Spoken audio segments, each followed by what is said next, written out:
Recording studio Madhubani. Aslam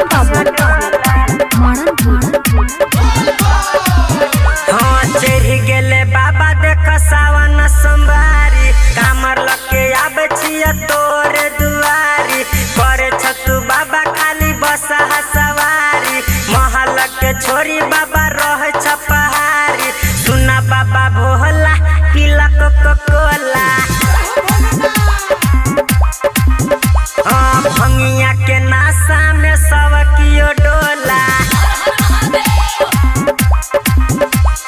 चढ़ गेले बाबा देख सावन सोमवारी, कामर लके आबे छिया तोरे दुआरी, करे छतु बाबा खाली बसा सवारी, महल के छोरी बाबा रहे छ पहाड़ी, सुना बाबा भोला पीला कोको कोला, पीला न होला, भंगिया के नासा में सब कियो डोला।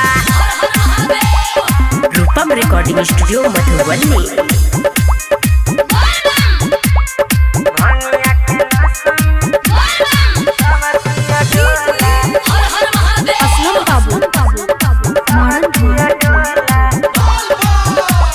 भांग के नासा में झूल गेला हो, मिसरी मलाई पर भूल गेला हो, भांग के नासा में झूल गेला हो, मिसरी मलाई पर भूल गेला हो, सुना बाबा भोला पीला कोको कोला, भांग के नासा में सब कियो डोला।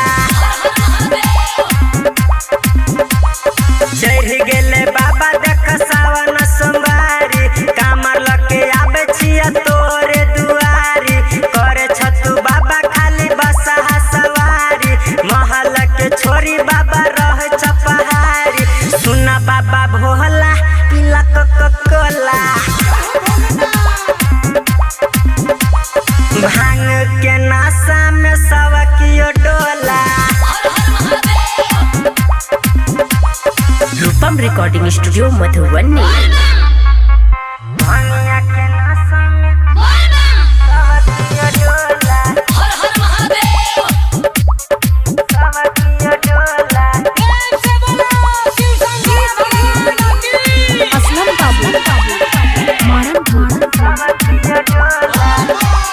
डीजे पर नाच छ कमरिया भके टाइट, पीने छ बाबा हो चमंजी स्प्राइट, डीजे पर नाच छ कमरिया भके टाइट, पीने छ बाबा हो चमंजी स्प्राइट, भर सावन छोरा बाबा भांग के गोला,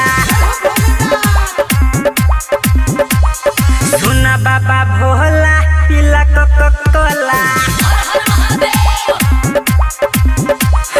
चढ़ गेले बाबा देख सावन सोमवारी, कामर लके आबे छिया तोरे दुआरी, करे छतु बाबा खाली बसा सवारी, महल के छोरी बाबा रहे छ पहाड़ी, सुना बाबा भोला पीला कोको